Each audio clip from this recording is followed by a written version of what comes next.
To be honest, I'm Giannis inside of game 6. Dropping 50 and dunking over your main. Earnhardt Jr. when I'm deciding the lane switch. Tell them people that I'm on top of the game. Manifested my future by spewing all of my pain. Carry my own umbrella, surviving treacherous rain. Landed on higher learner, matriculate in the bigger earnest. Switch after dark helps you to find your purpose. And find what work is, and find the surface. When deeper in it, I'm heavy with ashes, burning curses. Built up our name so forever we reign, it's us we working. Ain't tripping off your affiliation, we welcome verses. In lieu of playing, we saying our way to sign a merchant. Then personal seats in the meet and greets with our favorite person. Link with DG, he the chief, for KC, we do it right. Switch after dark from the mic to your heart to Hollywood. What's up, everybody? Welcome to Sports After Dark, After Hours, on a hump day, on the day that we celebrate love. Happy Valentine's Day, fellas, people, folks, watching, listening, tapping into us. I got my red on as much as possible. It's kind of dark reddish, but the fellas didn't get the memo. You know what I'm saying? It's Valentine's Day. It's cool. The holiday isn't for us. Wear something reddish. It's not our holiday. It's okay to still wear something red. Listen, man, I mean, red is my favorite color, right? But you know, the Chiefs just won the Super Bowl. I'm not wearing no red. I'm wearing blue. I damn sure ain't wearing no red right now. All right, that's fair. I damn sure ain't wearing no red right now. I'm not wearing the color red for like the next 2 weeks, dog. That's fair. That's fair, y'all. I get y'all that. Listen, we appreciate y'all for tuning in. Like I said, Hump Day, Valentine's Day, Wednesday, post Super Bowl, out of the NFL season. We appreciate y'all for tapping in. Listen, make sure that you like, share, and subscribe to the YouTube channel. Make sure you share with all your friends, all your folks that are loving sports. Make sure that they love Sports After Dark. Make sure that you are subscribed here. Make sure that you are following our Twitter page, our Instagram page. Make sure that you go and cop some merchandise. Get your hoodies, get your mugs, get your shirts, get your hats.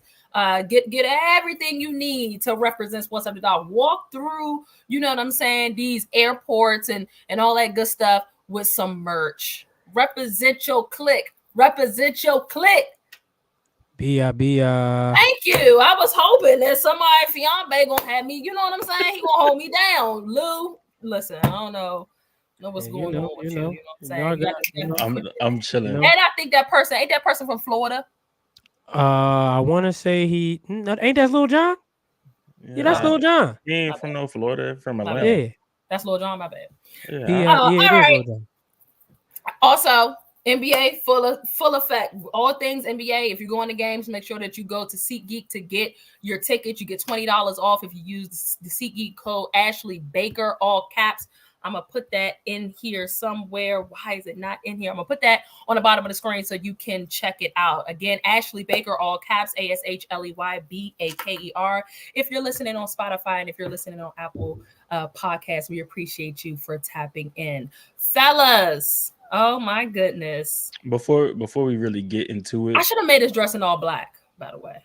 Oh my God. Before we really get into it, prayers out to Kansas City. Yes, that's what I was about to say, for sure. Shooting during the parade. Absolutely, man. Yeah, so prayers out to everybody affected by that. Absolutely. The person lost I think one person lost their life. So prayers out to the family of that individual. And just everybody involved. That we had people out there, people we consider family, we consider friends, acquaintances, whatever.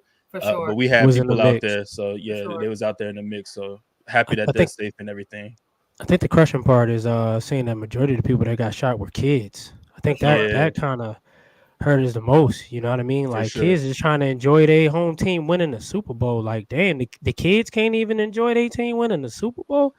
Yeah. Like we in some wild times. I ain't gonna lie though. Like whenever I'm in attendance with it's a whole bunch of people, I'm always looking over my shoulders because, like, always got your head on a swivel. Always on a swivel, dog, because it's been too many situations like that. You know what I'm saying? So it's like it sucks, man. That some people just think up and just want to kill people, dog. It's corny. That's why it sucks to say, but that's why, like, with me, I hate being in crowds, but that's why whenever I go, I go out with something with me. You know, got to, bro. It sucks that it has to be that way, right? Like it sucks that it has to be that way, but you got to protect yourself. You got to protect your loved ones.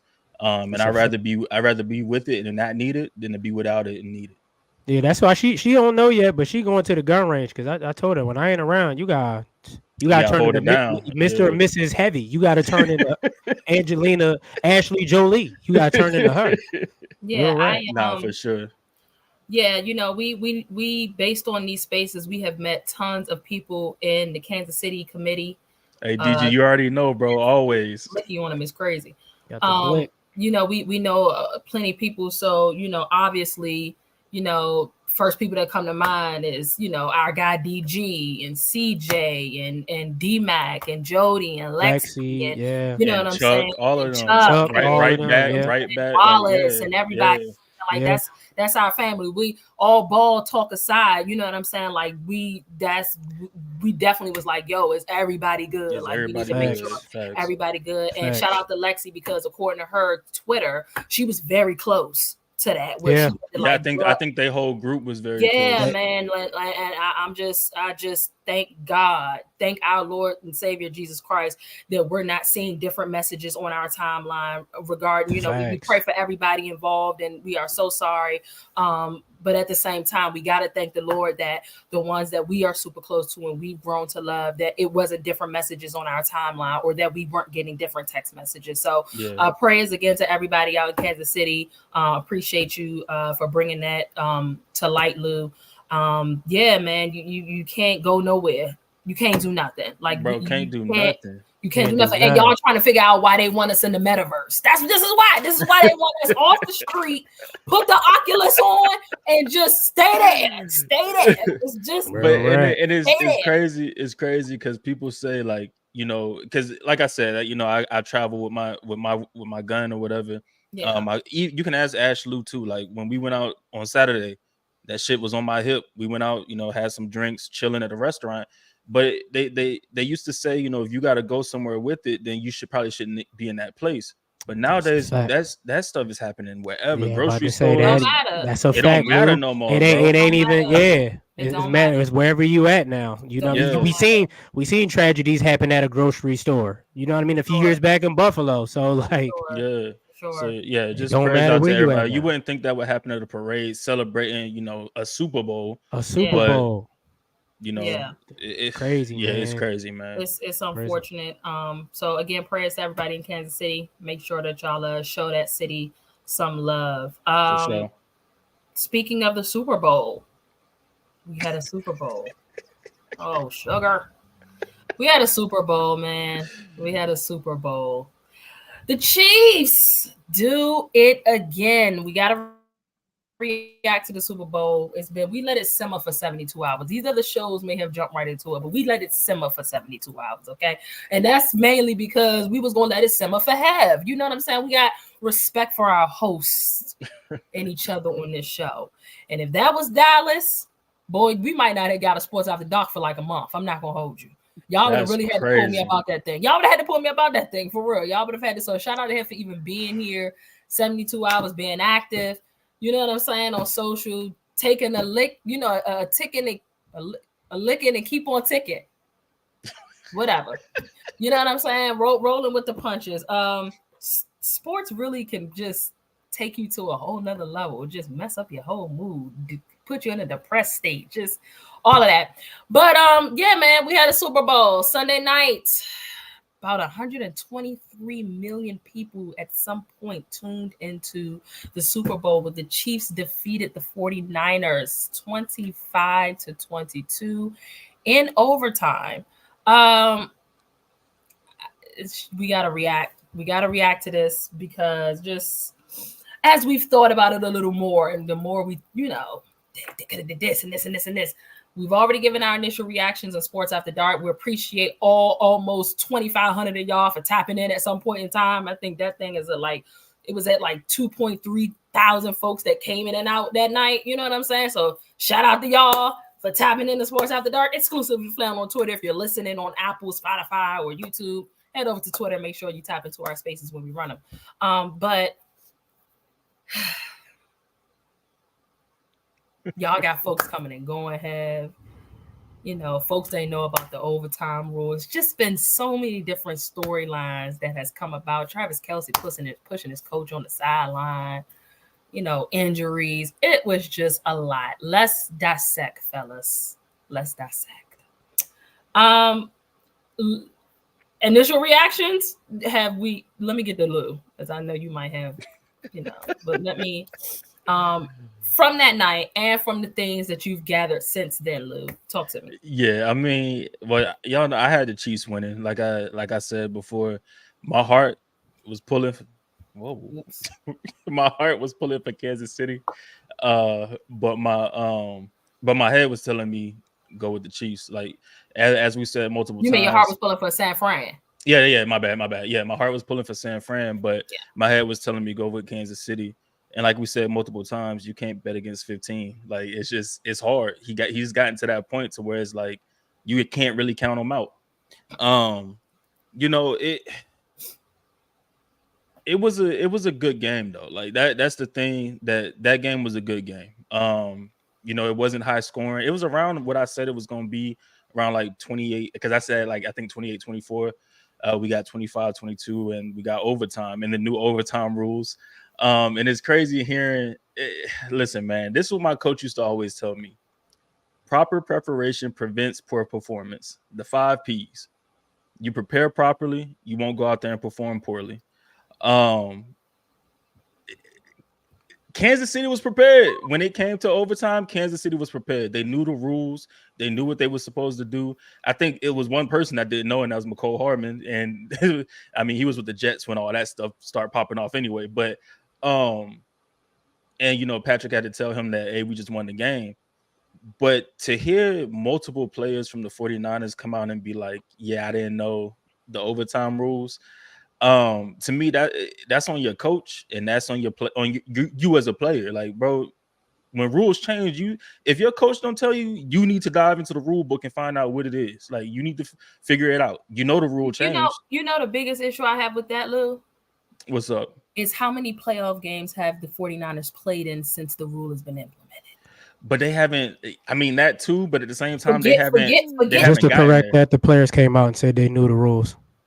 Okay. So they came out and said it, because I saw Kyle. I saw the video of Kyle coming out saying, because I thought Juszczyk said he didn't know. Yeah, he said he didn't know. During the game, he said that was after the Super Bowl. No, I mean, that was right after the Super Bowl. But the interviews that they just exited out on, the players said they knew the rules. Nah, it was during the game. I saw a video during the game where Kyle was like, "Oh, so if they score or if we score, they get the ball. They get the ball after that." Oh, I didn't know that. I'm just going on what they said at when we had our final exit interviews. Yeah. They said they knew the rules. Yeah, I don't know. But I don't. Yeah, I mean, I don't know. I saw Kyle say it during the game. I saw him say it after the game. I didn't see the exit interview joint that you're talking about, but I saw those 2 videos after the game, and I saw the one during the game today, because they was talking about the coin toss and Patrick Mahomes and shit. It was just like the mic'd up joint. Mm-hmm. But yeah, I mean, it's I don't know, man. It was a good game. I enjoyed it. It was an interesting game, and I mean, it wasn't one of those things where it was like, oh, it just got out of hand.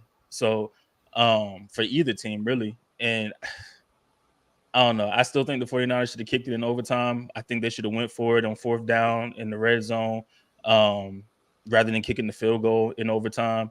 So a lot of things I think could have been done differently. But yeah, I mean, it is what it is, man. They're a dynasty now. It's crazy to say, but Chiefs are a dynasty, man.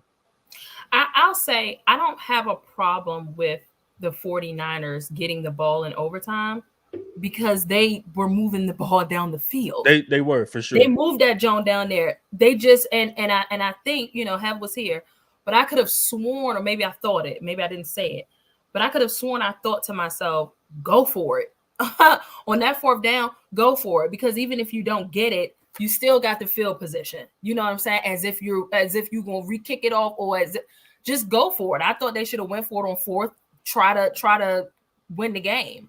But I have absolutely no problem with the fact that they grabbed it in the first, you know what I'm saying, in the beginning, because again, they should have scored on that drive. Yeah, they should have. So it really should have been a wrap after that. But outside of the overtime, though, I feel like there was just so many missed opportunities by the 49ers. It was missed opportunities on both sides, you know what I'm saying? Honestly, where the Chiefs could have kind of taken advantage because, at times the 49ers offense was so stagnant. And then there were more than enough times. The 49ers defense gave more than enough time for their offense to kind of get rolling in certain instances or score on certain drives, and there were just things that prevented it. The Trent Williams drive completely stalled. Those 2 penalties, you know what I'm saying? I know Debo missed I think it was Debo missed it like wide open over the middle where he dropped the ball. Whatever, you know what I'm saying? It was a couple things that went wrong. Patrick Mahomes had pressure in his face for the majority part of the game. He was getting sacked. They was getting to him. You know what I'm saying? And then they start kind of letting him run free. I know Patrick Mahomes got MVP. They were going to give it to him, you know what I'm saying? Because there was no clear winner, but I wish that it could go to a unit because it belonged to the defense. The defense completely held them down this entire playoff run, and no more so than in the playoffs. I'm sorry. I will say this. The dude who told me that Chris Jones wasn't a playmaker, he's lucky he didn't get MVP, because if Chris Jones would have got MVP, I would have been unbearable. Yeah. And I ain't even a Chiefs fan, but it's just to, push my agenda, Yeah. So, I mean, I don't really have anything else to say to it. Okay. Overtime was what it was. I mean, but overtime was what it was. Honestly, I wasn't mad that Kyle accepted it, because if we would have scored, then everybody would have been who hip hop. It's a genius idea. So, it's a genius idea. So it's damn if you do, damn if you don't. I wasn't mad that Kyle accepted it. I agree. We should have went for it on 4th down. It was a lot of things in that game where it just was like, I mean, overall, I looked at it like the Chiefs took advantage of the opportunities that we did. Pacheco fumbled. I want to say we didn't get no points off of that. Mahomes threw a pick. We didn't get no points off of that. But a Ray McLeod fumbled. They scored off that. And I want to say of CMC's fumble, I think they got some points off of that too. No, I think they got 3.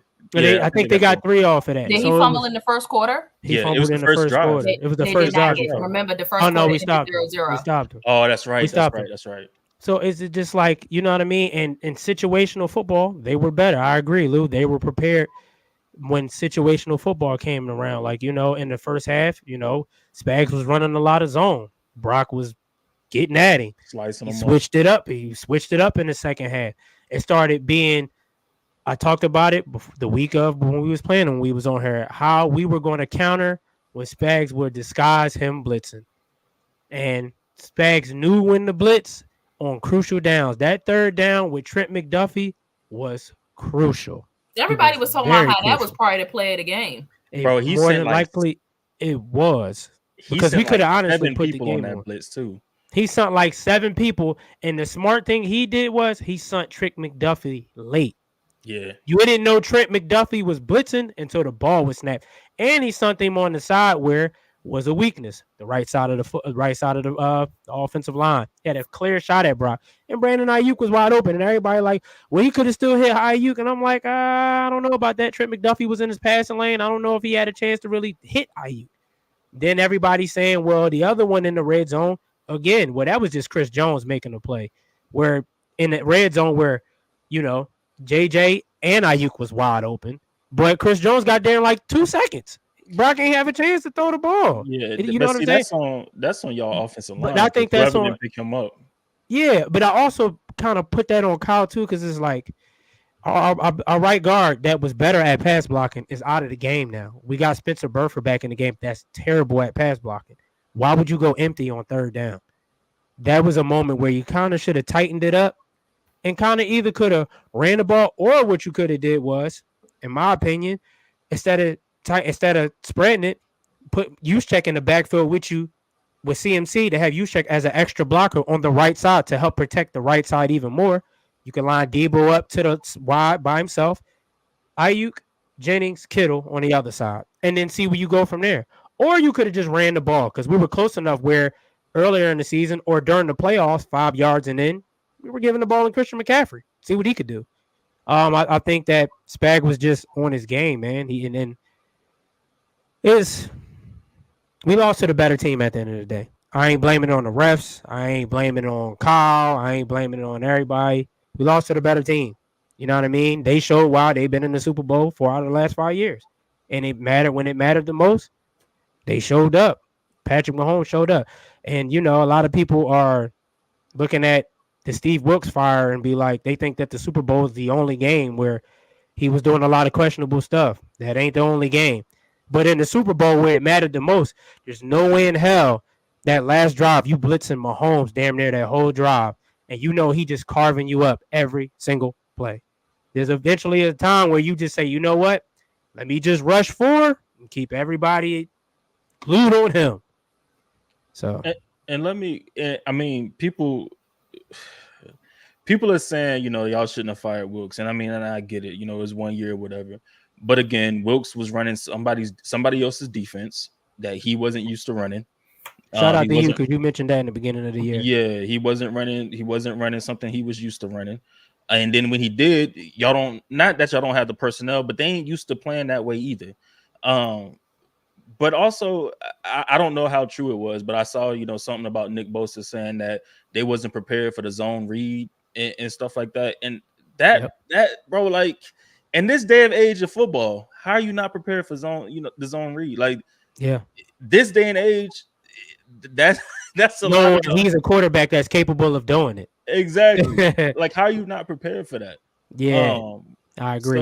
So that's a problem there. So it's not.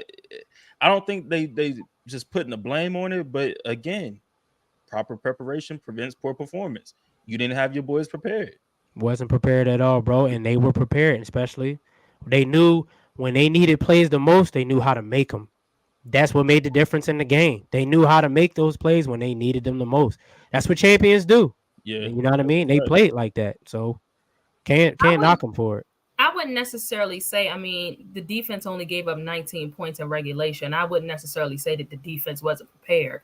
Not to mention again the addition, the key laws of Green Law, like the 49ers always. But y'all are always. Damn.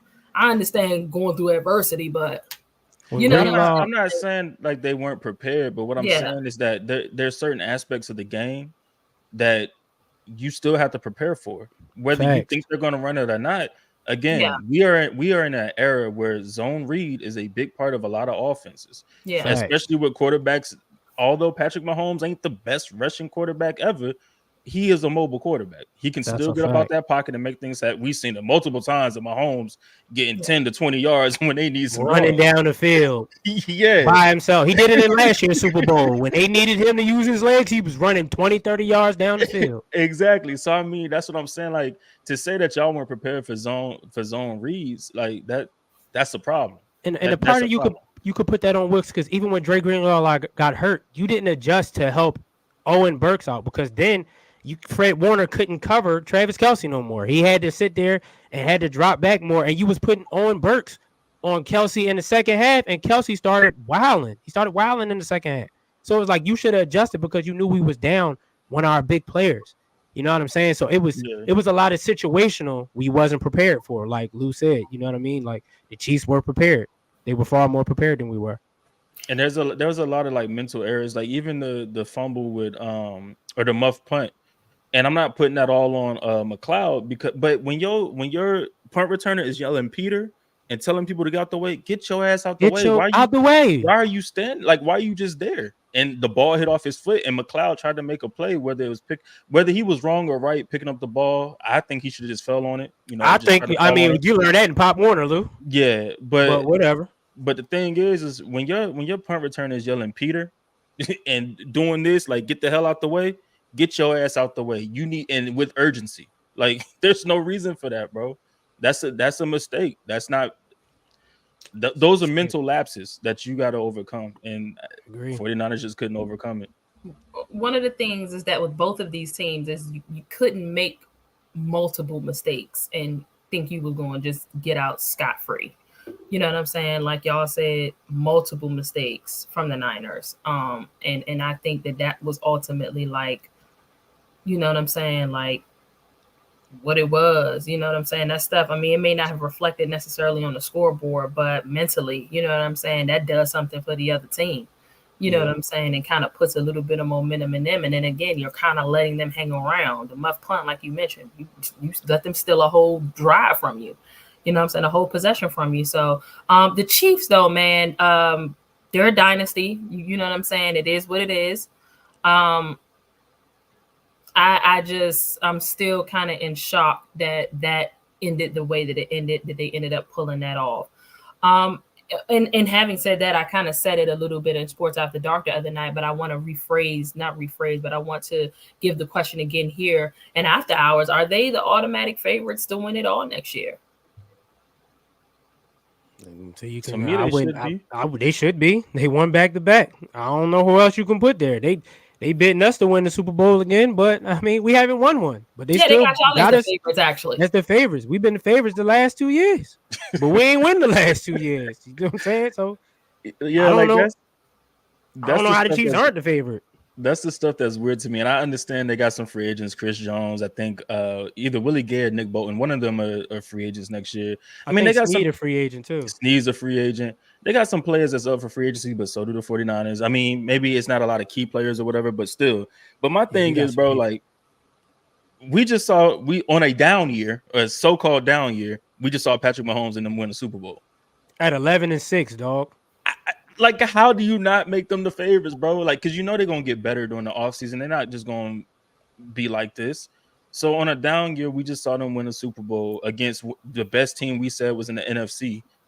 We saw them put away the best team in the AFC, or what we said was the best team in the AFC. So how can you not put them as the favorites to win it next year? Or even in the power rankings that they have, the way too early power rankings, how can they not be number one?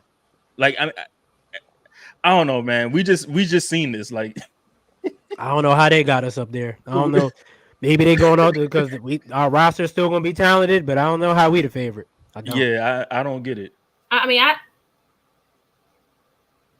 for the hell of it, I'll say they're the favorite. They should be the favorites. But I think maintaining their core pieces defensively is a big deal for them. You understand what I'm saying? Because let's be very clear. Mahomes did not have his greatest year. You know what I'm saying? And whether that be because of the lack of, I mean, we saw him make some mistakes that kind of were uncharacteristic a little bit this season with Patrick Mahomes. You know what I'm saying? And I think if a team, specifically in the AFC, can find a way to hang with them, because they're going to get weapons, like y'all just said, they're going to get better. So they're going to be scoring the ball a bit more. But if they can get a team that can hang with them, but they don't find a way to like maintain the core defensively, maybe somebody else would be favorites. But right now, as it stands, I mean, you kind of got to give it to them. I mean, they walked through the Dolphins, the Bills, the Ravens, the Niners. Like, that's all some Tom Brady stuff. You know what I'm saying? Walking through Drew Brees, walking through, you know what I'm saying, Aaron Rodgers. And then, you know what I'm saying? Then that same, he walked through Mahomes that year. You know what I'm saying? Like, that's the type of time they was on. So I don't see how you make anybody else the favorite. And I mean, I think they keep Snead and CJ. I think they're gonna find a way to keep both of them. For sure. I think they are. I don't think that there's no way in hell they're not gonna let them walk. And I think that, to be honest, like I could see, Snead maybe taking like a 1 year. One of them are gonna get franchise tag. And Snead will probably get franchise tag. Facts, Lou. Chris Jones, I'm pretty sure he'll probably take like a little bit less, because they really own this. We gonna three-peat shit. Like they really own that. So I can see that happening. Facts. But like, I mean, my thing too is, and I hate to say this, but like Chiefs fans were saying at the beginning of the year, as long as we got 15 and 87, we good. Like that's what they were saying at the beginning of the year. And to be honest, that proved to be true. And it's false though. It's false though, because I don't know if it's false. Is because it can't be false if they just won a Super Bowl with them too. But listen, I get that, but a lot of these playoffs, it wasn't because of 15 and 87. It was because of the defense. This Super Bowl was because of 15 and 87. Because, and the reason I say that is because when they needed to get some shit done, 15 and 87 15 and 87. That second half, it was 15 and 87. Is when they needed stops and turnovers. Yeah, the defense got it. Did that too. So what I mean is, every team that got to have a good defense to win the Super Bowl. For sure. Well, the thing, I feel that in moments. I'm just talking about they are not here at all without the defense in any capacity. I do not think that they're there without that defense this year. That defense had to be elite because they just weren't clicking offensively. And I think that any Chiefs fan will probably say that, like, they weren't where they should have been offensively all season. But I think also with that defense, let's say they did have the defense this year, but they don't have Patrick Mahomes in 87. I don't think they don't win the Super Bowl. I mean, yeah, I understand that, but the notion of as long as we got. As long as they got. That defense knew as long as we get 15 and 87 the ball back, we good. As a defensive player, I would always know in the back of my mind, all we got to do is get 15 and 87 the ball back. I think that the narrative from Chiefs fans, and correct me if I'm wrong, Chiefs fans that's in here, was more so our defense. They ran with that narrative all season. They understood that they had 15 and 87, but they talked about their defense way more this year than I heard them talk about 15 and 87, because again, they just weren't clicking offensively. So I mean, I don't know if that defense ain't playing lights out the way it was like all season. Does another defense hold Lamar Jackson and the Ravens to no points for real? I mean, does another defense, you know what I'm saying, come through in the clutch against Buffalo? Even though they got 180 put on them running wise. Yeah, but you can use that for a lot of teams that won Super Bowls. You can use that for a lot of teams that won Super Bowls. Oh yeah. We can use that for the beloved Brady. We can lose that for Brady first 3 Super Bowls. That's for sure. Well, y'all have taught me that. That's for sure. What I'm saying is that defense mattered a lot. But what I will say is, I mean, the thing that we've also seen with the Chiefs, though, with Spags, especially when they hit the playoffs, they figure it out on defense. No matter how good their defense or how bad their defense was during the season, they figure it out. So what I'm going to say is, yes, even if their defense isn't elite like it was this year, I still think they figure it out in the playoffs. Because their defense wasn't elite last year. It wasn't elite last year. And that's the thing. We've seen it. So it's hard for me to say yes and no, but or it's hard for me to say no that they don't hold, but Buffalo, or they don't do this. They were putting up better performances. No, they were. I get that. I get that. But what I'm saying is that their defense always turns up in the playoffs. Yeah. Facts. It's a yearly thing. Their defense ain't that good during the regular season, and somehow during the playoffs, Spags get them in some type of bag that they ain't never been in before. They turn up. And they turn up. So I don't know, man. I don't know. Do y'all think that we're at the stage where we're not in dangerous territory, but dangerous territory, where y'all feel like that Patrick Mahomes can surprise Brady and get 7 or more rings? Yes. Yeah. He's in especially danger. Especially if they three-peat, that 7 rings is in danger. Mahomes got 3 rings right now. He ain't even 30 years old yet. That man, yeah, he ain't even 30 yet.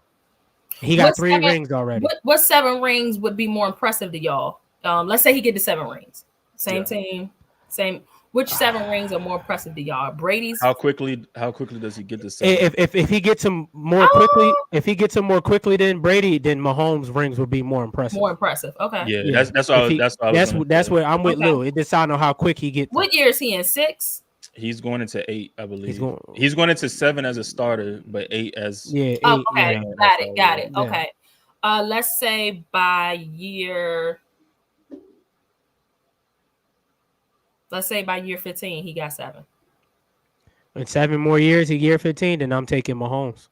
Yeah. It took Brady over 20 years to get 7. Especially as if over that gap, because Brady went 10 years, he won the 3 and then he went 10 years before he won another one. So especially in that gap, like if he don't go 10 years without winning another ring, let's say he 3-peats this year or, next season. So that's 4. And then over the next, whatever, he gets 3 more.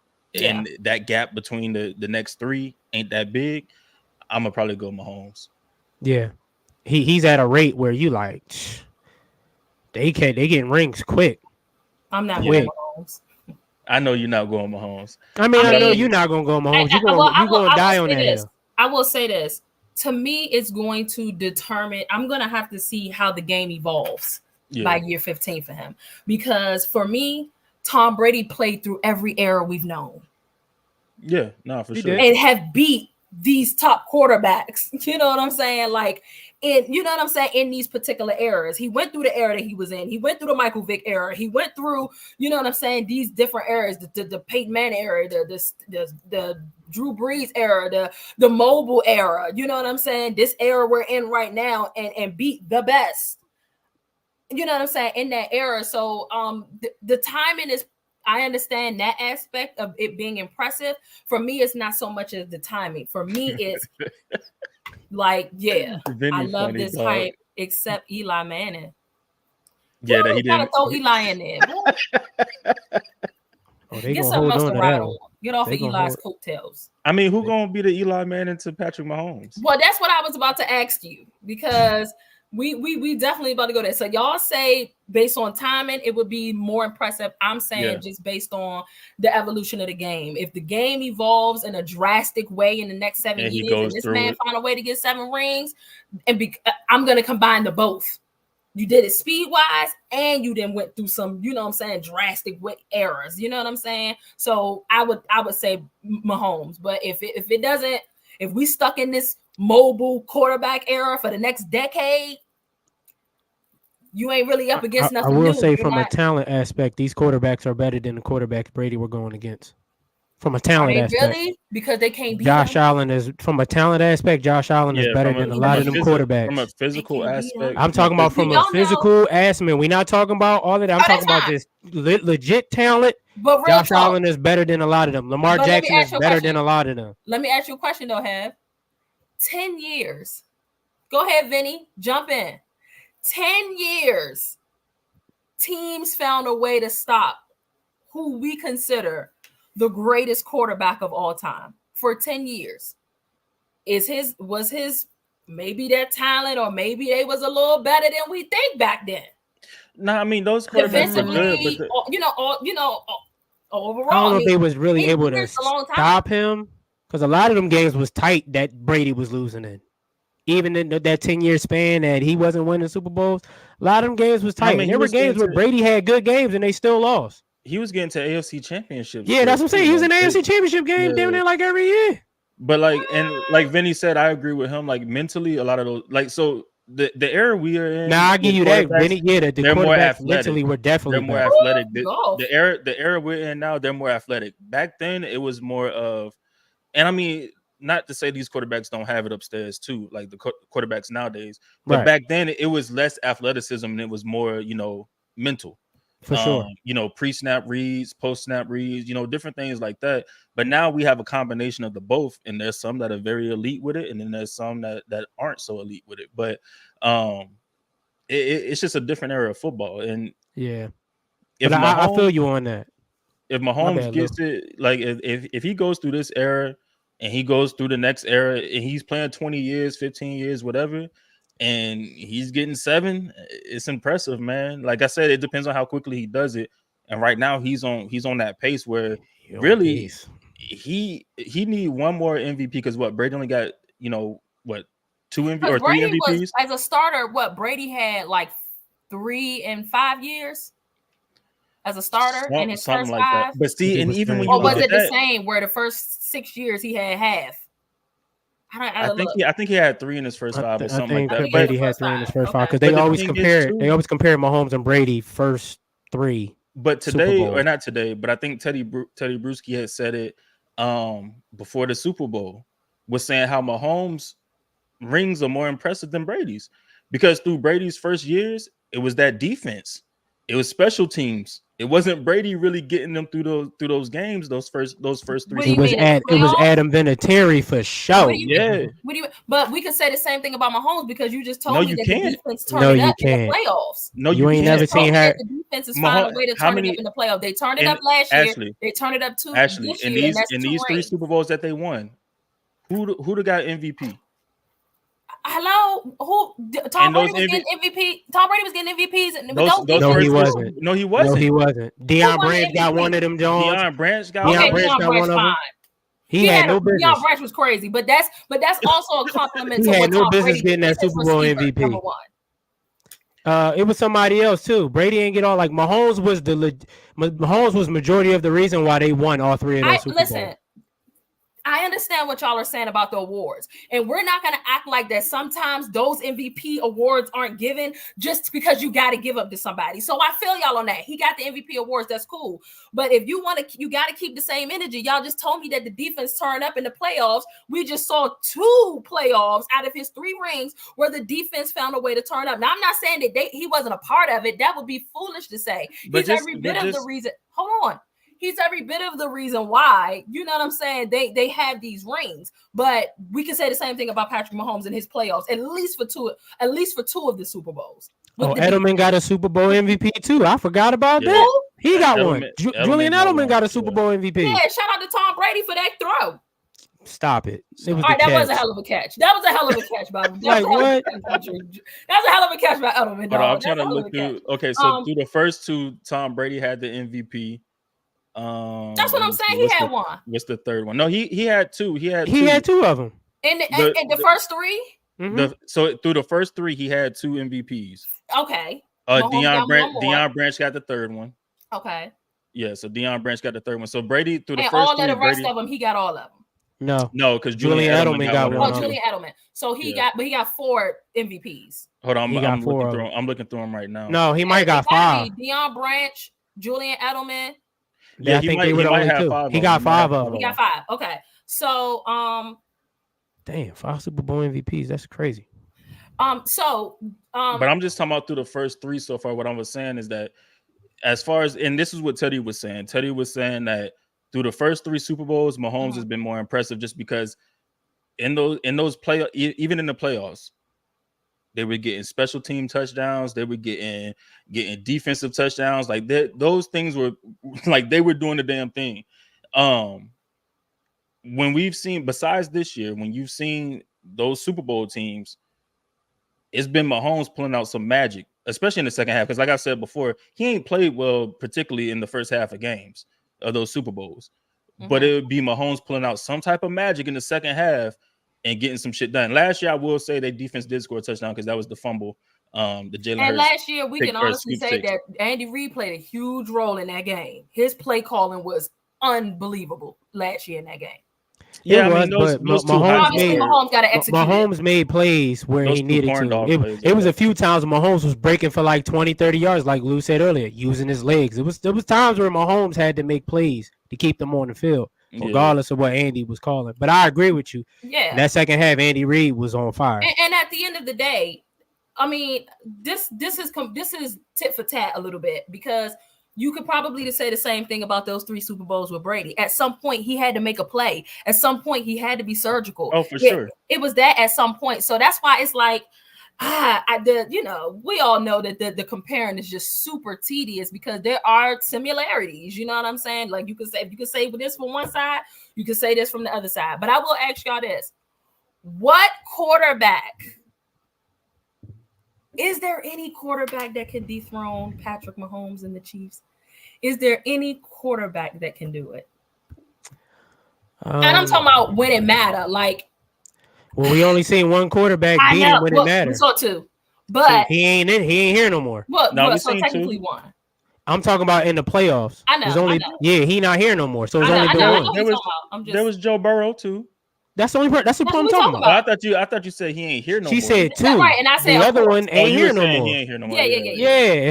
Yeah. I said, of course, he's not here. But I just want to put the record out there. 1 and an asterisk. Let's just be very clear. But okay, fine. I'll say Burrow. He has when I say dethrone, I'm talking about like knock them off their rocker for a couple years. Is there a quarterback that can do that? Is there any quarterbacks that can do that for a decade?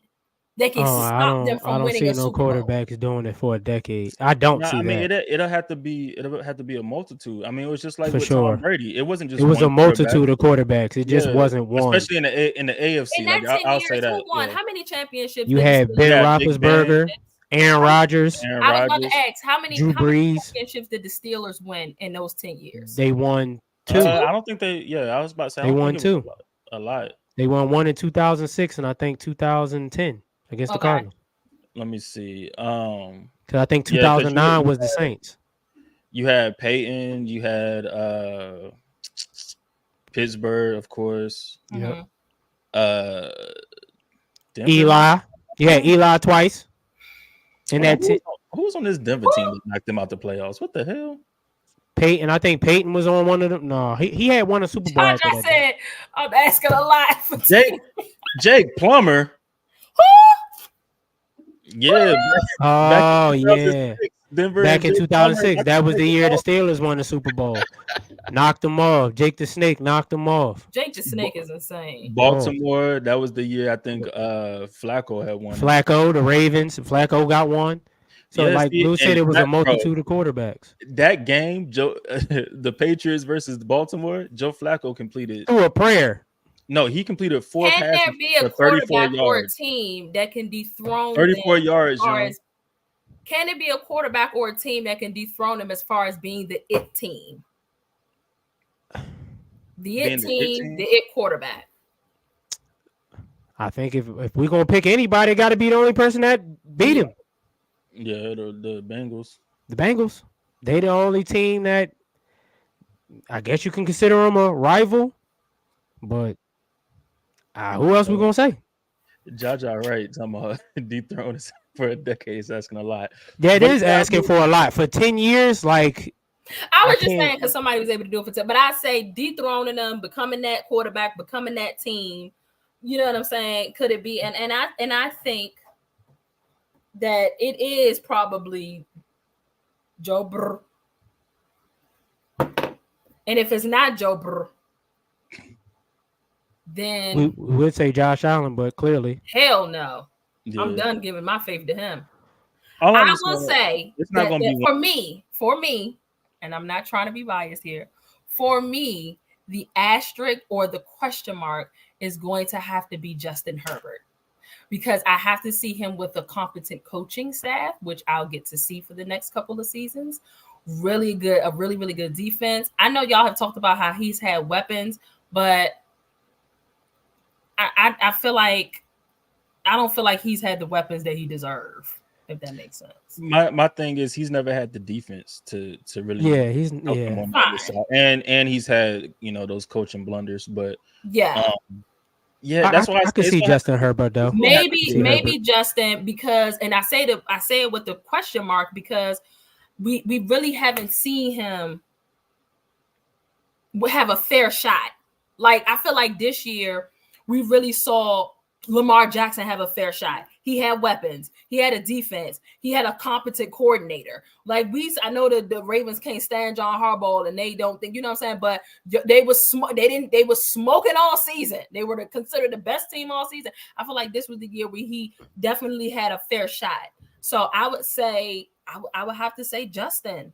I would have to say if not Burrow, then Justin. A dark horse is I see what DG is saying is CJ Stroud. He would be a dark horse. My thing is it has to be a multitude. It's not just going to be one quarterback. It's not. No, it got to be multiple quarterbacks. Like that. That's the thing. We felt like at one point Eli was Tom Brady in the Patriots. I mean, he is his kryptonite. I mean, he was Brady's kryptonite. In the AFC to keep them from getting to the Super Bowl, it was a multitude of quarterbacks. It was Ben. It was Joe. It was Peyton. Oh, we forgot about Aaron Rodgers. Yeah, Aaron Rodgers. Oh, Rodgers is there. This is what concerns me about Aaron Rodgers, though. The injury and the age. Rodgers is there, though. Yeah, Rodgers is there. And, I mean, the age, cool, but... How old is he this year? 40? The arm talent ain't went nowhere. The arm talent definitely ain't went nowhere. He still can throw that ball on a rope with one leg. One leg out there. No cap. So, I mean, the arm talent ain't went nowhere. So to me, the age really don't matter. when it comes to Aaron Rodgers. Hey, and one thing I will say want to be Brady so bad. To Colts fans, leave Anthony Richardson. I was gonna say, what about AR? Let my nigga make it through a whole year first. Yeah, he got before we start putting him in these conversations. Listen, I know the Colts can knock off, the Chiefs. We've done it before. Like, it happens. Like, we're good in that aspect. But let my dog, let him get let him get a year under his belt first. Yeah, before we start throwing him those conversations and knocking off Patrick Mahomes. Let AR make some noise first before we start saying Anthony Richardson. But I like Anthony Richardson though. The Chiefs don't want to see us. We always find a way. So I'm rolling with Justin Herbert. And that right DG. I'm not mad at Justin Herbert. Y'all know how I feel about the hiring of Jim Harbaugh. So if he got a coach now. So yeah, he got a good coach now. So Jaja, it ain't the pressure, Jaja. I want my dog to make it through a year first before we start putting him in these crazy conversations. Let my dog get a year. Eyes on me, apply that pressure. He nervous. And like I said, pressure bursts pipes and make diamonds. I think we got a diamond. So just let him get through a year first. Yeah, you got a point, brother. Listen, there was something that transpired during the Super Bowl that I definitely wanted to talk about. Tight end for the Chiefs, Travis Kelce, ran up on the plug. You know what I'm saying? Ran up on my man, Andy Big Red. Give me the ball.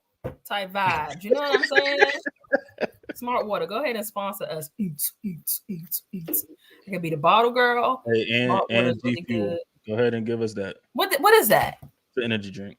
Oh, God. Please lay off the energy drinks, bro. I don't drink them all the time. Yeah, don't drink them. They're bad for you.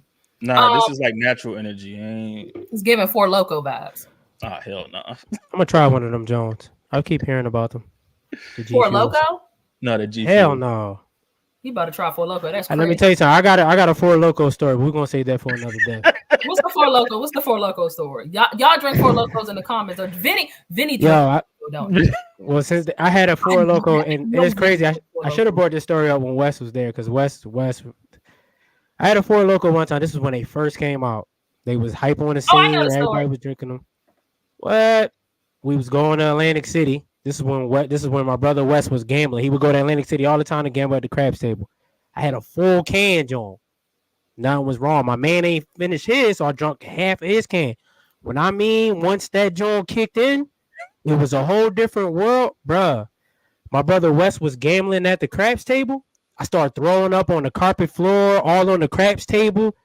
Then I went to the bathroom. I was throwing up in the men's bathroom stall. I was down for the count. Like, next thing you know, I woke up. They carried me back in the car to go back home. Carrying is crazy. It was bad. Four Loko is bad. Hey, DG, that was my first and last Loco. Is Four Loko worse than Taylor Port? That Taylor Port go crazy. That Port crazy. That Taylor Port. I think I could do Port. Yeah, Vinny, all on the crap table. Niggas rolled 7 and 11s and had some whatever I ate on the table. Hey, Vinny said he don't drink no damn Four Lokos. Yeah, that ain't it. That's why he be so angry. Hey, listen, I ain't never drank a Four Loko. I've never had one. Yeah, that was my first and last joint. That was in my era where I was trying everything, but I wasn't hitting the glass. I wasn't trying nothing like that. The glass is crazy. Yeah, but I was trying stuff at that time. That's crazy. Cause you gotta be clear about your whole head. What was you trying? I wasn't trying none of that though. I got stuck in East St. Louis all Four Loko. Oh, bro. I remember the first time I mixed white with brown. It was now I don't. It was Erkin Jerk and Sky Vodka. Yeah. Oh hell no! What's that 99? I was like 18, bro. Oh, 99 bananas and all of that. No. There's a liquor that's 99 proof. That's clear. The vodka. Everclear. No, it started with a B. Mm-hmm. All I knew was Everclear. I know if we took a shot of Everclear, it had my eyes burning. Yeah, I couldn't even see straight for about like 5 minutes. It start with a B. It started with, man, that joint crazy. Oh God, the smell is horrible. That joint, man, I had a sip of that. It was. You said my drinking days. And 151. I used to go crazy on that. I don't think it's that. Could never give me the 2 shots of that now. Hell no. I used to drink Pinnacle. Remember Pinnacle? Oh, hell no. I used to drink Pinnacle for sure. Ain't Pinnacle the one with like they got the whipped cream joint? Yeah. All the different flavors. Man, they got the the strawberry, the whipped cream, the caramel, salty DG, we used to take, bro. Your boy had some wild times, DG. That's why I don't go too crazy no more. Your boy had some wild times. Everclear. We used to take a shot. We used to take this vodka called Burnett's. No. Threw up on the time clock. Oh. You threw up on the time clock for lunch, bro. Yeah, Four Locos. That was my first and last time. And I used to do the Burnett's vodka. It was $15 a bottle. We used to call it Blue Top. Well, we used to go right to the liquor store, get a $15 bottle. Summertime, go crazy. Yep. I remember the Savecca. Oh God. Yeah, Savecca and it's another liquor. Remember the Nouveau? Oh, hey, and we in this. We're gonna be real. Nouveau was trash. I remember Nouveau. We're gonna be for real. Nouveau was trash. Everybody just bought it because of the bottle. How the bottle looked. Yeah, that's a fact. Bacardi was trash. We thought we was stunting the whole cookout. That New Amsterdam, that joint was New Amsterdam, that was a knockoff Ciroc. Niggas was they had the hood on fire though. They had the hood on fire. You want that peach Amsterdam, nigga? No, give me that peach Ciroc. Nobody want that. Nah, for real. We were drinking anything. Like we was putting out anything. We was drinking anything. That's anything. Put y'all definitely drinking had stories. The girl drinking Nouveau. Put y'all drinking stories. He definitely had us drinking Nouveau. I mean, definitely had us. Yeah, man, we had to cook out. The whole gang had a bottle of Nouveau just because we wanted to feel like some. Smirnoff. Oh hell no. Oh my god. Hey, Bacardi too. Bacardi Limon. In the art, all that. I remember that. Yeah. Sure. Green apple. Absolute. Oh hell no! Absolute vodka. Crush the peach flavor Absolute. Oh my life. If I smell a bottle of Absolute vodka. Nacho just said, yeah, Nacho, that Absolute. Oh my. If I smell a bottle of that right now, I'm gonna throw up. Hey, I probably would throw up. Hey, the Hypnotic and Hennessy had the world on smash. Hey, Lou. What is that? Incredible Hulk? Hey. Okay, in my college days, okay? Yeah. Hypnotic had the world on smash. Had the world on smash, bro. I'm not gonna lie. I feel like our kids, whenever they drink, if they drink, they're getting the best of. Like, we had to be the test dummies. For we definitely went to test dummies. Like, they ain't got to worry about none of that. But baby, when I tell you, what about that? Real quick before we move on, what about that liquor that had the gold, the swirl, the purple swirl, joint? Y'all know what I'm talking about. Nah, see now listen. Nowadays, I drink like the Empress gin. That's a purple gin. That shit fire. I drink. I ain't a big gin person. Hey, my sister drink Tanqueray, and I'm like, my nigga, like. Yeah, was she from the West Coast? She banger. Like what? But yeah, like the this Empress gin, that joint fire. I drink a botanical gin, that shit fire too. But y'all know I be on my whiskey and stuff. And I got to a certain point, Ash. Once I got to a certain point, when I was drinking, that's all I was drinking was tequila, and I started drinking the Crown Apple. The Crown Apple. That's the only thing I would drink. Yeah, and Crown Apple. That was. My body couldn't take it. But Neek, that's it. That's that. I think that's that purple swirl joint. That's the one that I'm talking about. I don't know nothing about that.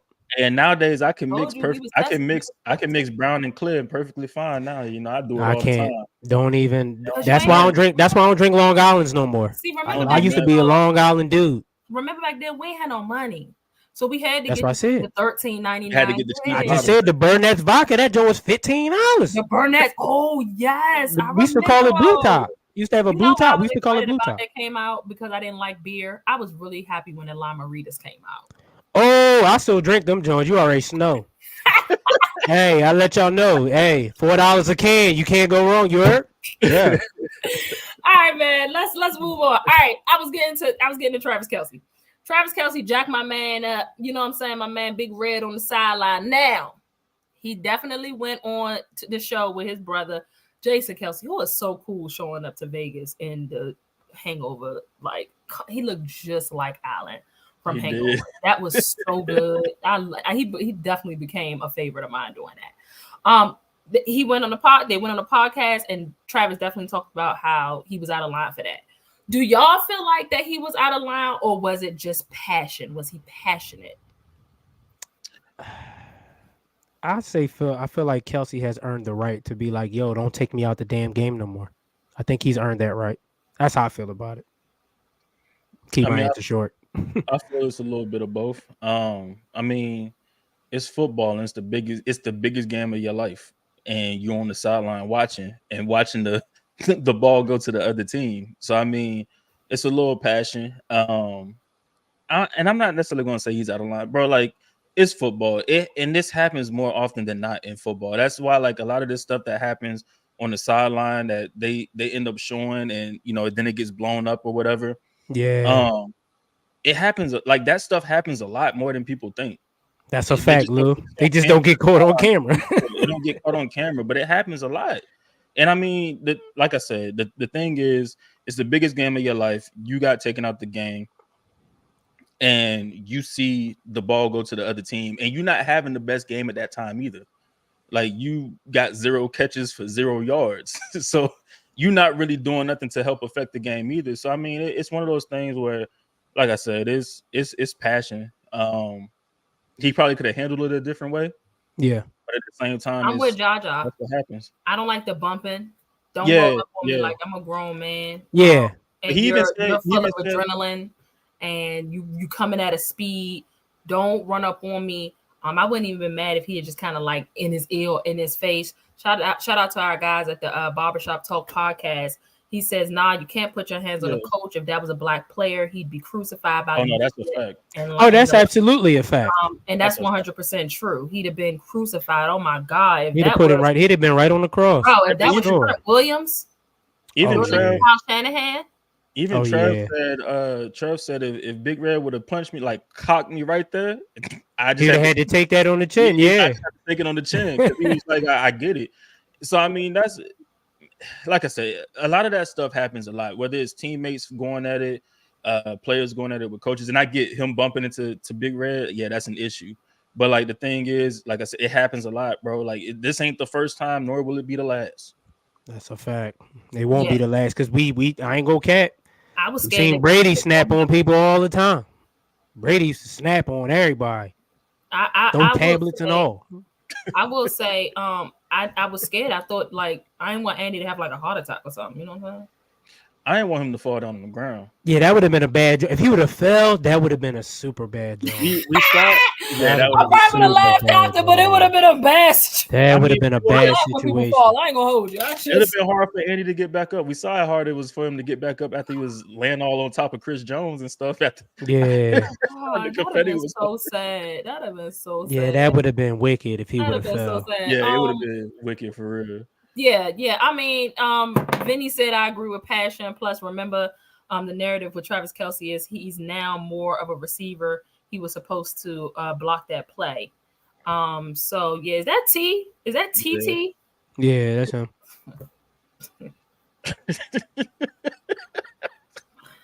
Nah, Andy should have punched him, man.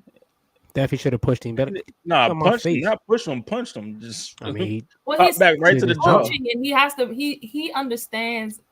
And also, I'll say this: it's out of line, but it is 50-50 for me because we don't know the extent of their relationship.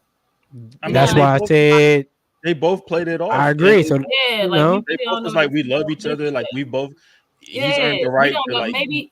That's why I said Kelce earned that right. I mean, at the same token, he earned that right to be like, "Yo, what you doing?" Yeah. I it definitely. And Vinny, you could say let's not bring in the race thing. I feel you, but on the second hand, it would have been blown up. Yeah, and you can't do that because we seen in New York when Odell was kicking the damn kicker's net and knocking that shit down, and how it got sure. But then you go to Tom Brady breaking the tablet. Oh, Tom Brady's just passionate. So I mean you can't say that. Like we've seen it multiple times where we've seen the white players be hella passionate, and then you see the black players, oh, they acting crazy. Like we've seen that shit happen multiple times. So that's a fact. That's a fact. Or when Cam walked off the stage in the Super Bowl because he didn't want to answer no more questions. Yeah, and how that got thrown on the cross. Comes off as aggressive, or you know what I'm saying, a trouble. Or his celebrating. Travis Kelce is a cancer in the locker room. Or his celebrating. Or when Marshawn Lynch just kindly didn't want to answer questions. I'm just here so I won't get fined, and he got in trouble for that. So I mean I agree with Lou. We can't ignore that side either. You can't. You know, I always say it's two sides to a coin. You know what I'm saying? Speaking of Big Red, is he staying with the Chiefs? Yeah, he said he ain't retiring. Knowing him, he gonna rock this out. Like 67? He got to be like 70. I think he's pushing it. Got to be 70. Let's see. He got to be in like Pete Carroll's type of bracket of age. 65. He's 65. Oh, he for sure coaching till he's 70 for then sure. Then he said y'all was naming a bunch of examples that don't coincide. Huh? We just talking about black versus white. If white would, if some white players would have did like what Lou said. Example, when Brady threw the tablet, Brady was just being passionate. But when Odell kicked the field goal, John, he get looked at in a different light. They're talking about passion versus. Yeah, one thing gets accepted as passion, the other correct. Yeah, exactly. Anger. Yeah, Odell was angry, but Tom Brady was passionate. Yeah, we can't be doing it. Odell was a diva because he wanted the ball when he kicked the net or whatever. Like, but when Travis Kelce want the ball, it's him being passionate. He won't win. Yeah, he won't win. But let Odell would have went up to Tom Coughlin and did all of that. Tom Coughlin. All right, we got to go to the other side of the ball, fellas. San Francisco 49ers. Oh, sugar. Listen, they're 0-3 in the last 3 Super Bowls in the last decade. I'm gonna start with you. Is this the worst loss in your opinion out of your 3 losses in the Super Bowl? I probably would say yeah. It's probably the worst one out of the few. I mean, this one hurt more than the other 2 did. Because I felt like this one was really in reach and we should have won this one. And we didn't. Like, it was crushing to watch Mahomes walk us down the field and win with a game-winning touchdown in overtime. Like, that was crushing for sure. That was my worst loss for sure. Well, I mean, some Niner fans might feel different, but for sure, for me, yeah, it was this one. I'm going to go with the Beyonce one. Y'all had time. You had time. Beyonce gave y'all extra time. She shut it down, shut the joint down, shut off the lights. You know what I'm saying? And that was the Ravens joint, wasn't it? Y'all couldn't pull it off. That was the Ravens joint. That's because Jim Harbaugh finally admitted he should have gave Frank Gore the ball. But, it's too late now, Jim.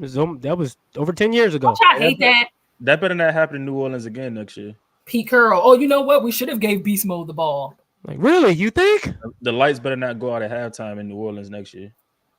Hell no, not as much they be voodooing down there. They ain't taking my soul. For sure. The lights go off. I'm cool. Hell no. I'm good. I ain't with it. We ain't doing that. I mean, I don't. But see, I don't. I guess it's the worst one for y'all. But at the same time, didn't the same thing happen in 2020? Like, Patrick Mahomes just walked y'all down in the second half. You mean 2019? Well, we was up. I mean, it was 2020 technically. I know, but the 2019. Yeah. Lou. I mean, I get Jimmy Garoppolo and everything, but Yeah, I felt like because Brock played well, he played well enough to not lose the game, but he also played well enough to. I felt like we could have won the game he played good enough to win the game. Jimmy Garoppolo, it just was his fourth quarter was the worst I've probably ever seen. Here's a hot topic trending on social that I want y'all and even y'all in the chat. Thank y'all for rocking with us. We are an hour and change in, and we're gonna be wrapping soon. Just got a couple more things we want to touch on. Is it better to have loved and lost than never to have loved at all? Is it better to have gotten to these Super Bowls and lost them, or would you prefer just not even making it there to experience the heartbreak? That is a hot topic I've noticed on my feed, at least. Here's my thing, man, and I ain't gonna be long. You play to win titles. That's what you play for. If you ever played sports before, you play to win championships. You don't play to go into the playoffs and lose in the first round. That's not what you play for. So, I mean, yeah, I'm like, if you saying you rather lose in the wild card round than having a 4-quarter chance to win the title, it's like a moral victory thing to me. Like, well, at least we lost in the wild card round. Like, what? You ain't played to win in the wild card round. You played to win in that tournament bracket to win the title. That's what you're playing for. You know, me personally, I'd rather lose in the Super Bowl because that's what you play for. You playing to win the championship. You're not playing to lose in the wild card round. So, see, and that's I differ in that because I don't think it's a moral victory. I think when people saying they rather lose in like a wild card round or like the second round or something, is because it's an easier pill to swallow than losing in the Super Bowl. To knowing that you got there and you ain't even you ain't really even have a chance. And especially like, and it's no shot at like 49ers, but like to go and be 5-0 in Super Bowls, right? You the one every Super Bowl y'all have been in. And then to have gone three straight Super Bowl, or not three straight, but gone to the Super Bowl 3 times in the past 10 years, or however many years, and to not even come back with a victory, like it is demoralizing. So I think for most of the people, I know for me, it's like it's an easier pill to swallow if I know I lost in the wild card round versus getting to the Super Bowl and taking that L. I mean, losing sucks either way it goes, but it's just, when you get to the Super Bowl, bro, that shit hurts. Like when you make it to big games like that, especially if you plan in those big games, like if you plan in those big games and you take that L, it's like, damn, that shit hurt more than losing in the wild card round. So that's what I'm saying. Like it's an easier pill to swallow, you losing in the wild card round than losing in the Super Bowl, because you're like, all right, well, shit, I wasn't even good enough to get there at this point. Cool. But knowing you good enough to get there, and then you get there and it's like that shit just get taken from you. It's like, yeah. I'm gonna go a different route. For me, it just depends on how you lose. Like, you might as well consider that a Super Bowl loss for me, the way Dallas lost against the freaking Packers. That was trash. That was absolute that's trash. True. We heard old players saying that that's the worst playoff loss they've ever seen, and we have not won every Super Bowl we appeared in. We've had them say that was the worst loss over Super Bowls in a wild card round. So I think it's going to depend. For the Niners, heartbreaking the way that it ended, but at the end of the day, both teams happen to be in positions to win the game. They ain't smoke y'all ain't smoke them. You know what I'm saying? Like it really depends on how you lose that bad boy. Like, and I mean, I don't like the way we lost the wild card round, but if we get past the wild card round and we get and we show up and it's a matter of damn field goal in the Super Bowl, I'm happy that we played in the Super Bowl. You know what I'm saying? I'm happy that we got there because it's not easy getting there to begin with. I know Tom Brady and I know Patrick Mahomes got this era, these last 23 years of football, making people believe that it's easy to get there. Those two are responsible for all of the discourse that we have when we talk in sports and in these spaces that make it seem like it's so easy. 2 men are responsible for that, and that is Tom Brady and Patrick Mahomes, because they make it look so easy. It's not easy getting there. But I don't think that's as we can see. I don't think that's why people are with the discourse on that, though. It's not because of Tom Brady and Patrick Mahomes making it look easy. Everybody knows it's not easy, and that's why I think a lot of people it hurts more to lose the Super Bowl, because you don't know when you're gonna get back there. You don't know if you're gonna get back there.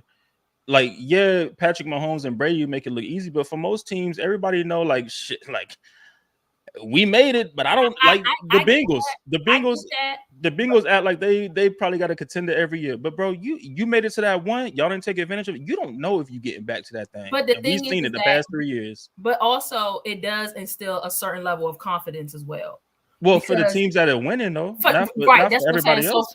So that's why the Bengals feel like when we on it and we got and our quarterback is healthy and we can roll with them. You know what I'm saying? We've been to AFC championships. We've been to the Super Bowl. It does instill a level of confidence that, not too many teams are privileged to say that their teams have even been able to experience. So even if we don't win getting there, I would like for my team to get there, to get that level of confidence, because there's a reason why you're favorite the next year. As hard as it is, it's a reason why the 49ers are favored to get there last year. It's not because y'all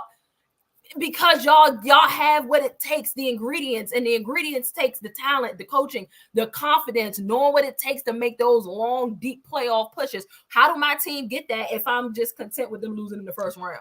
If I just rather them just lose in the divisional round, that you'll never even reach that mental You'll never get that mental fortitude you need if you don't make it there. Win or lose. Them losing, like losing in the divisional round. I just think it's the easy. No. I know what you mean. Yeah. You said something that was on point. A lot of people clown us for having winning and won a Super Bowl in 30 years and all of that. But it's not easy to be in the NFC Championship game 4 out of the last 5 years. It's not easy. You know what I mean? I have seen my team lose 3 Super Bowls in the last 15 years. I've watched us lose 3. It's not easy getting there. So it just, like I said, it's a credit. A lot of teams would wish they could see their team, even if it is a loss. A lot of fans of these other teams would wish they could see their team in multiple opportunities in the NFC Championship game. I'm talking about just the NFC Championship. Just the NFC Championship game. You got some teams. See, Lou, you can't relate because you didn't seen that. You know what I'm saying? I don't know if people like y'all can really truly understand. Not even you y'all really don't understand the plight of a fan like the Cowboys. You know what I'm saying? Like, that's why I say in the NFC Championship game, I said no disrespect. This is a regular game to us. Damn, can I at least get the possibility? Like, it's no disrespect. That's what I said about the Chiefs. No disrespect. But the AFC Championship game, that's a regular game to them because they've been in the AFC Championship the last 6 years. Yeah. It's a regular game. Hev was saying that about the 49ers. Like, for them, the NFC Championship not to be cocky. Now, AB, I know you saying you're a Cowboys fan, Super Bowl or bust. My love, at this point, baby steps. Watch yourself. Y'all gotta get past the divisional round before we talk about Super Bowl. Yeah. Baby steps, my love, because we can't try to run before we can walk. That ain't been working for us for 30 years. So I'm just saying, like, what I would give for us to just at least get to that point to prove me wrong, prove everybody wrong. Like, we can come. That truly competing for a championship is getting to the game that can put you there. And then even like I said, we keep losing, but there's a confidence. I get what you're saying. There's a confidence level where I know, all right, this team is good enough to at least reach the NFC Championship game. I think I've said that like the last 2-3 seasons. I said I know this team is good enough to at least get us to the NFC Championship game. I know that for a fact because that's what I can go off of. It's game time. You don't know what can happen. You don't know what can happen from there. Game. Yeah, you know what I'm saying? Like, it's on and popping at that point. But just, you know what I'm saying? I don't know. It is still tough though, because that pain, that sting, like you talking, Lou, I feel that. I ain't even want to talk football tonight, Lou. I ain't gonna lie to you. I ain't even want to talk about this. That's tonight. What I'm saying. That's what I'm saying. If you lose, I'm like, dog, just blow us out. Stop this fake ass comeback stuff where we try to make it tight at the end. It wasn't going to just happen. To lose. But that's what I'm saying. Like, you didn't even want to talk football tonight. I didn't. She was trying to talk the Super Bowl earlier. I said I don't even want to talk about the Super Bowl. And so that's what I'm saying. Like, if that was like a divisional round, all right, the sting hurts a little bit less. Yeah, I mean, it sucks because you have expectations to get there or whatever. But the sting hurts a little bit less because it's an earlier round. But you get to the Super Bowl and knowing you that close, respectfully, that sting hurts. Technically, the Niners did see confetti fall. We did see confetti fall. We won the NFC Championship, so we saw confetti fall. That is being technical. They also saw the confetti. I get you. And it wasn't their color. I mean, they saw it fall, but it wasn't their color. You know what I'm saying? But you got some teams. Did y'all see the meme where they was like the annual towel over his head joint for Debo? That was yeah, I mean, people I'm not gonna lie, there's a lot of players talking trash about the 49ers losing this game. Like, they can't beat you. They got what they gonna do. Yeah, but it's Eagles. It's Eagles players. No, hell no. It's players from the Rams talking. You had the Rams talking trash. You got the Lions talking trash. You got the Eagles talking trash. But the thing is, the Rams, a divisional opponent. I get that. That makes sense. The Eagles, because of all the shit from last year. Yeah. And then the Lions, just because they beat the Lions in the NFC Championship. Yeah. The Cowboys fans talk too. Well, that's because the Ravens fans was talking to. Ravens fans was. Not fans, players. There's a couple of Ravens players too. Ravens players what? Said something. I ain't really seen no Ravens players. Who was that? What's his name? I ain't really seen no Ravens players. Marlon Humphrey ain't say nothing. Y'all sure? Not that I ain't see it. I ain't see it. I mean, if he did, I ain't see it. I only seen the other few people. I seen him talk. I seen Marlon Humphrey say something about, I think, Feliciano, whoever your right guard. Yeah, Feliciano, but he ain't say nothing about us losing. Yeah, he ain't say only people I seen was Eagles players, Lions players. Oh, see, Saul said something. That's a What's jet. Sauce You're a jet. Say something about us losing, and I think Tavarius Ward say something to him. I was saying, oh yeah. Don't nobody like them. Like the 49ers. Yeah, and that's because y'all players that y'all jab, y'all talk. We play, but the smoke we don't go at people. It's people that come at us. Like the smoke that Debo is in. None of our players. Everybody be trolling Debo. Everybody be trolling nobody Debo. On y'all team, nobody on the Dallas Cowboys team did anything to warrant George Kittle wearing an F Dallas shirt. Well, that's because of the rivalry between the Cowboys and the Niners. So George Kittle is doing that to relive the rivalry. We don't like y'all. And the more we keep beating y'all, we're going to keep doing the same thing. That makes sense to me because it's a rival. But teams like the Lions, what are you talking about? Or the Jets? In their conference? Yeah, like we didn't even play the Jets. That's because I think it's because certain players I think because certain players be joined, and you know what I'm saying? Like it just even sniff the playoffs. Yeah, that's what I'm saying. Sauce don't even know what the playoffs look like. What are you saying something for? I'm just talking about like y'all players jaw in the regular season too. That's what it's football. Both teams do that. No, I understand. You know what I think it is? That is why they're jawing back. You know what I think it is? What I'm saying is y'all jaw, people jaw back. Like you know what I think it is? They look at the media and they always got us as the top dog in the NFC. And I get it. We get it. We're the best team over there until proven otherwise. I mean, whatever, I guess. You see, there's, you know what I mean? Until we've been in the NFC Championship game 4 out of the last 5 years. There's not many other teams that can argue that. Yeah, it's it's nasty work here. Okay, so Kyle Shanahan, let me go to him real quick. What is it going to take for Kyle Shanahan to win y'all a championship? He got to be more. He got to be better. Yeah, he's capable of winning us a Super Bowl. I think he's capable of winning one. He got to be better situational football for sure. Kyle, he had some mishaps in this game too. You know what I mean? He played a part in us losing, but he got to be better situational for sure. He has to grow as a coach. You know what I mean? He gonna get us one. I can believe that. He'll get us one. You got to crack that door. You got to kick that door down eventually. Andy Reid was eventually able to kick that door down. So yeah, that's true. It took him 5 straight times. Yeah, he was able to kick it down. He was able to finally kick it down. What up, Lou? Do you remember? What was the question again about Kyle Shanahan? You so busy in the comments. What you in the comments? Nah. I'm about to say I ain't reading them, Jones. No, it's all good. Okay, let me ask you this, Lou. Did Brock Purdy finally silence the haters? No. Is there anything to prove with Brock Purdy? Is there still more left to prove from Mr. Semi-irrelevant? I mean, I don't think he needs to really prove anything. He still needs to just go out there and do what he's been doing. Just play your game. But like, I don't think he really silenced anything, because even after the Super Bowl, people was talking. There's a game changer went down there and got 7. A game manager went down there and got 3. So I mean, it's still going to be those talks until he has to win. I mean, I think that's the only true way for him to silence anything. And even after then, you probably still ain't going to silence all the critics. Like, I don't know. I mean, and for the 49ers, they think they got their guy. The whole thing was getting rid of Jimmy Garoppolo. Brock Purdy is supposed to be their guy. So if that's the case, he got to win. Got rid of Trey Lance. So you got to win. Like, you got to prove that you was the guy, that you're the correct guy.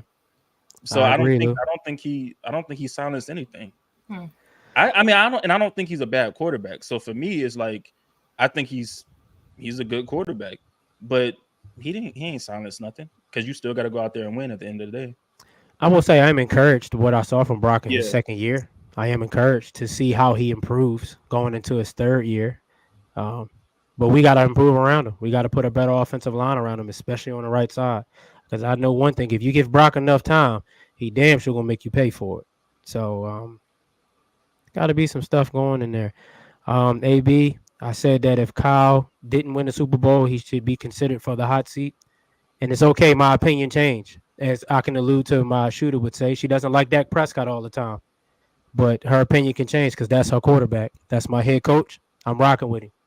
Y'all can use my receipts all day. That's my coach. I'm rocking with him.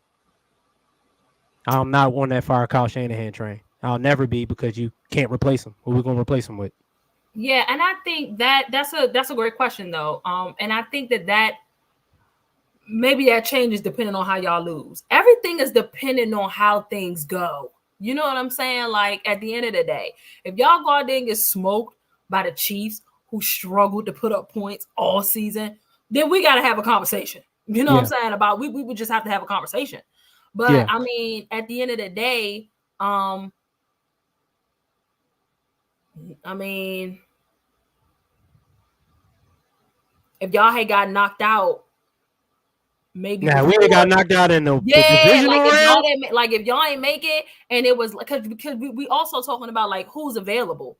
Like, you know what I'm saying? Like, you have to, who is available. If y'all had got knocked out earlier on, and those coaches that was still available, those heavy coaches that was available at the end of the season and early on in the playoffs, you put Kyle on the hot seat for sure, because there's no way that y'all shouldn't have made it to the way, at least to the NFC Championship. So in that case, I definitely think you consider it because you had options. But now it's no options. You know like what I'm you saying? Say how you lose. We'd have lost to the Packers in the divisional round. That would have been like, oh, bro, that's hot seat material. You know what I'm saying? Shark said y'all fired Kyle. He get hired tomorrow. He gonna get hired tomorrow. Yeah. He gonna get hired tomorrow. There's nobody out there. There's nobody out there. So I don't care. Bill Belichick is out there. I wouldn't mind Bill, but as a head coach, I said I wouldn't mind Bill. I mean, with the pieces he got around him, he got a great team around him. So that's a different ball game. He ain't starting from the beginning. You got all these all pros on offense. You got a lot of all pros on defense. I would roll the dice on Bill Belichick. He just better not hire Joe Judge as the. He better not, or a damn Josh McDaniels. He better leave both of them somewhere. Hey, Josh McDaniels is a great offensive coordinator. Yeah. Josh McDaniels, a good offensive coordinator. Josh McDaniels.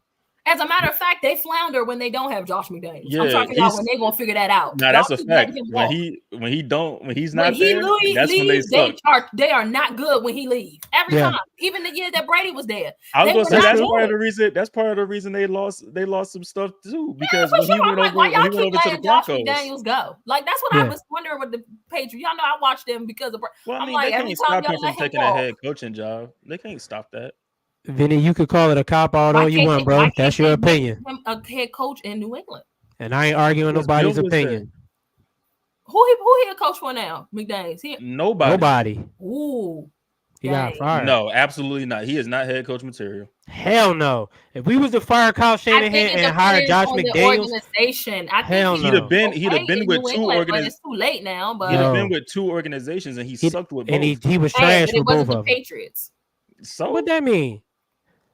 I mean, then you got an opinion. You can't take an opinion to the bank and cash it. I mean, listen. I'm just saying he does well in New England. Maybe home is where the heart is. Maybe home is where his coaching is. He didn't show he can't be a head coach. He didn't like Lou said. You got some people that Steve Spagnuolo is a great example. He knows he's a great defensive coordinator. If it ain't broke, don't fix it. Just how come y'all don't have that same energy with Dan Quinn? We do. We said he should not be a head coach. Yeah, he shouldn't be. Yeah, I'm not on that. But hey, real talk. Shout out to him though. He putting together what the hell? Adam Peters putting together some stuff over there. Adam Peters over there getting. Adam Peters get a lot of that credit. It ain't just Dan Quinn because they're picking a lot of people from the 49ers. Hello, Lou. It's the Commander Niners over there now. You might as well change their logo to a SF. The Commander Niners over there. That's crazy. That's the same thing Miami did. When Mike McDaniel went to the Dolphins, he started taking all these 49er players and coaches. Washington 49ers. Washington 49ers is coming soon. They're going to take some of our players too. So we're gonna wrap in like 2 minutes. Let's do a quick little whip around. What did y'all think about the halftime show on a scale from top 5 or not? All time?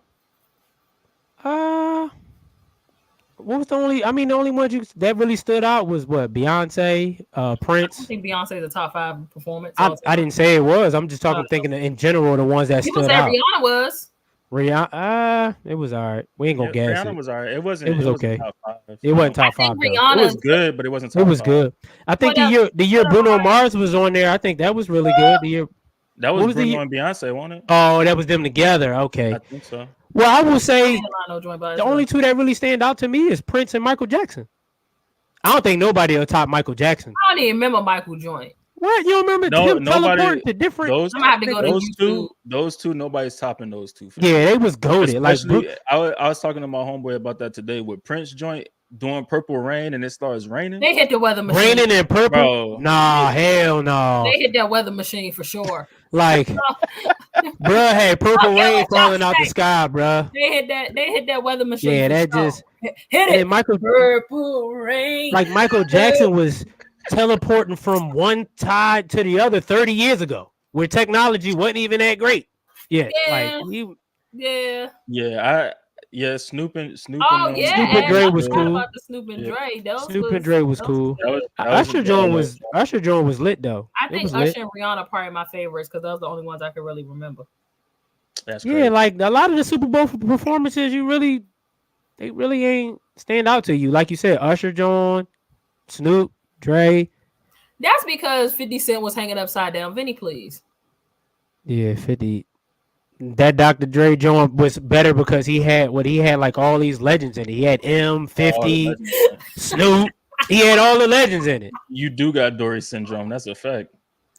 Hey, yo, that drives me crazy. My short-term memory is my long-term memory.